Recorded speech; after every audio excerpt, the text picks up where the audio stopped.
Art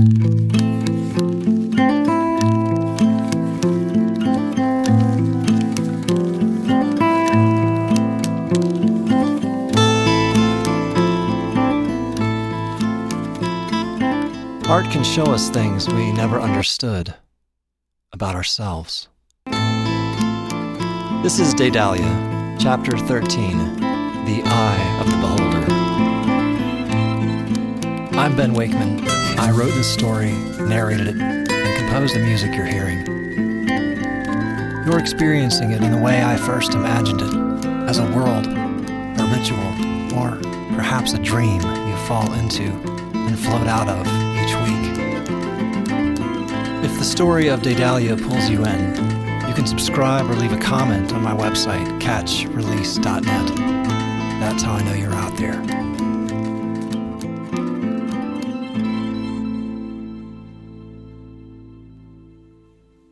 Previously, Kelly chronicled the whiplash of Daedalia's sudden success, including the money, the secrecy, and the way it left her both proud and invisible. Across a few entries, she admitted how lonely she felt without Lefty, how much she wanted him to see her, and how the work was starting to exhaust her even as Daedalia's myth kept growing. Now, on with the story. In September 1993, Kelly disappeared after completing a trio of canvases that would be the centerpiece for Daedalia's New York City debut at the Wider Still Gallery in Soho the following month. When Lefty showed up at her place on a Thursday, Kelly was not home. 2 days earlier, they had another in a long series of arguments about the future of Daedalia. The 3 canvases were arranged along the wall opposite the front door. Lefty saw them the moment he stepped inside, his hand still on the key.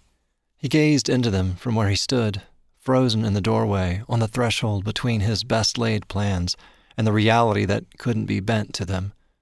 The boundary between the trio of canvases and the room that contained them dissolved.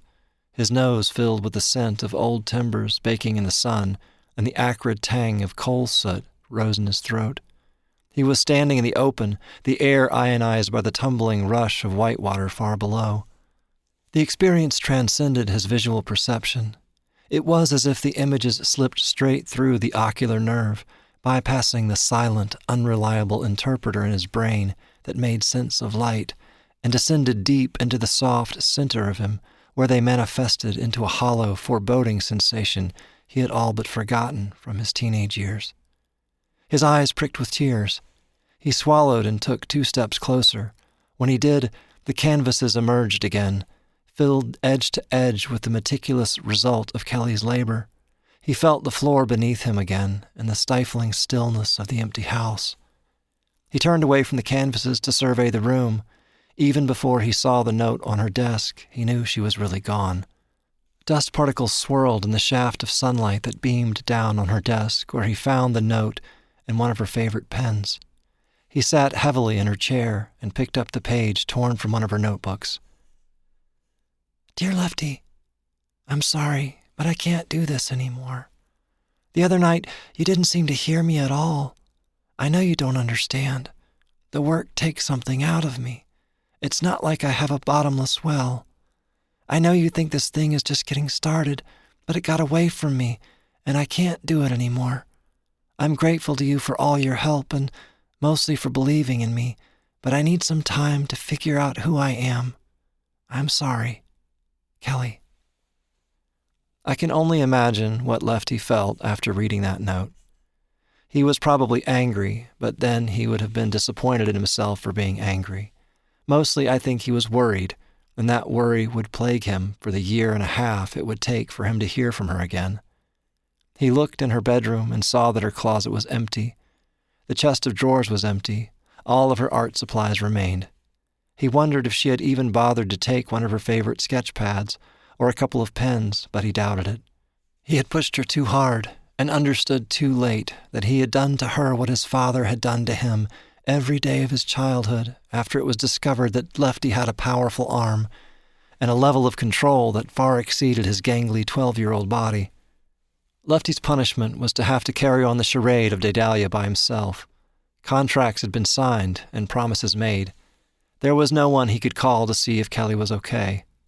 She had no friends that he knew of, and he was certain she would never reach out to her mother. He tried to think of the positives. She had plenty of money, she was very young, and she needed time to be young. He tried to picture her walking on a beach in Bali or sitting on a bench in the Louvre eating a sandwich. He hoped that's what she was doing. He hoped she would come back to him in a couple of months fully recharged with stories to tell, but he didn't expect her to. She had abandoned him in their moment of triumph. He had cracked the fucking code, broken into the bank vault that only 1 in 10 million artists ever would while they were still living, and like a petulant child, she had just said, "Not for me." He traveled to New York to oversee preparations for Daedalia's opening there. Greta had continued to be a big help as he navigated into deeper waters. It was she who helped him stage a bidding war between the top galleries in New York, ensuring that Daedalia's opening would secure the highest profile with the most marketing dollars. It was she who had coached him to be as hard, aloof, and obtuse as possible in his dealings. These things didn't come easy for a man whose wiring and genteel southern disposition demanded he do everything in his power to be liked and put others at ease. She helped him understand that he could play a character, so he did, and he convinced himself he was doing it for Kelly. He believed she would come back, and when she did, he wanted to have a worldwide audience clamoring to see her work. He also had bills to pay. He spent the week before the opening pushing to make sure everything was perfect. In a year, he had learned a lot about staging and theatrics. Being an untrained outsider gave him an unmatched ability to disrupt conventional thinking. Upon walking into the gallery on Broome Street, he immediately insisted the space wouldn't do unless they made a lot of changes. The large front windows would have to be papered over. The walls would have to be painted black. The tracks of lights that lit the room like a football stadium would have to be turned off and replaced with tiny focused spots. The space had to be dark. What had been a happy accident, born out of necessity in the little warehouse where he staged Daedalia's first show, had become the only way he would stage the work for the first decade of her career. The darkness created a nocturnal, dreamy state for the viewer and threw the small pieces into dramatic focus. Kelly had disappeared before they could come up with a name for the show, so he had been forced to do it on his own. The afternoon before the pieces had to be packed and shipped, he spread them all out across the living room and kitchen of her little house, just as he and Kelly had done that first time in his studio apartment. He drank orange juice out of the half-empty carton she had left in her fridge and wandered from piece to piece, allowing himself to fall into each one. Unlike her first couple of series, which were mostly a collection of random ideas unified by her technique, these were operating on a different plane. They were in communication with each other. Where one ended, the next began. She had numbered them on the backs, but he could have sequenced them without any help because they told a story. He wasn't sure he could have articulated it to anyone else, but it was there, etched into his heart with all the precision of her meticulous pen strokes. On the sidewalk across the street from the gallery, he stood for a while staring at the words he had written on the envelope he shipped with the paintings 2 weeks prior. Now they were printed in elegant white lettering across the blacked-out glass of the gallery's front windows. "What We Leave Behind," by the artist Daedalia. He shivered in the October chill, wishing he had brought a camera. He took a deep breath, crossed the street, and stepped up to the door in front of a line of people queued around the block. The doorman nodded and let him in. It was not a typical gallery show in the city. He hadn't allowed it to be. It wasn't filled with people chatting over champagne flutes and canapes. Only 10 guests were admitted at a time, and each had been required to make a reservation. The gallery owners, a skeletal couple with the austere names of Hella and Sherman Kieran, had been more than a little rankled about being told how to run their business by this hick, and had gone so far as to have him sign a contract stating that he would cover the loss if they sold less than 25% of the works on opening night. He signed it, but not without extracting a promise that the owners would not permit their usual patrons privileged access. They would have to wait in the cold like everyone else. Hella and Sherman were certain the evening would be a disaster. When he stepped into the space and the door closed behind him, shutting out the chill and the honk and murmur of the city, Lefty had what he has described as a religious experience. From his vantage point, he could see each of the 19 pieces he had selected for the show. None of them was large enough to comprehend, much less decipher from a distance. But standing there by the door, he witnessed the emergence of something much greater as he moved toward the center of the gallery. The pieces weren't just thematically connected. They were a single living organism, not unlike a stand of aspen trees, or an octopus with its thinking appendages furling and unfurling, flattening, shifting as it changed in dimension, color, and texture. "You're here. Why didn't you tell me?" Her voice broke with emotion. "How did she know so much about our lives? Is this some kind of a stunt?" He hadn't heard the gallery owner approach. When he turned slowly to face Hella Kieran, the sharp planes of her face had softened and her eyes shimmered with tears. He felt a discomfort, like the wrongness of putting on a well-worn t-shirt backwards. When he tried to speak, words wouldn't come. Tears streamed down his face, as they had the first time he looked at Kelly's notebook. "I don't know what you mean," he said. His eyes drifted back to the middle piece of the triptych displayed prominently on the center back wall. "These pieces, they're not your story." "I don't understand." "Don't you see it? This is her story. And mine." The gallery owner's face drained of color, and she stared at him blankly before turning to follow his gaze at the triptych. "That's our child. That's Melanie." Lefty stared at the figure in the center panel that only just emerged at this distance and experienced an echo of the feeling that had overwhelmed him a few weeks prior when he had first seen the pieces. In the half-dozen times he had looked at the collection, handled the pieces in preparation for the show, he had never seen this, had never been far enough away.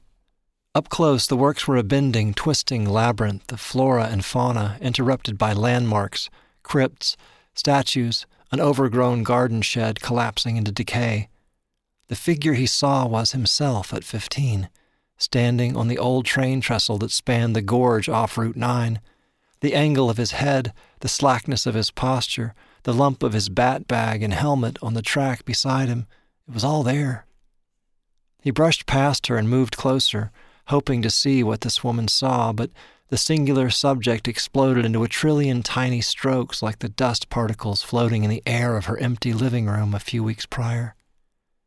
"I won't sell any of these pieces," he said, barely audible. "I beg your pardon." She moved up behind him. "You can let them in, but no one's buying anything tonight."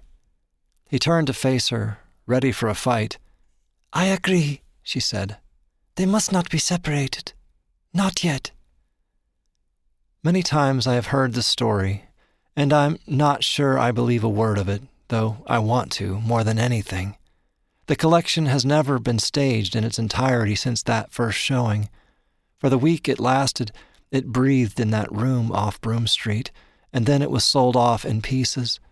The elite collectors of the New York scene, and those who had traveled in from London, Paris, and Prague, had to wait in the cold for hours like teenagers queuing to buy concert tickets. The bidding war was unprecedented for a new and unknown artist. But no one who saw the work could leave without at least trying to take it home, where they were certain it belonged. That's where we'll leave it, for now.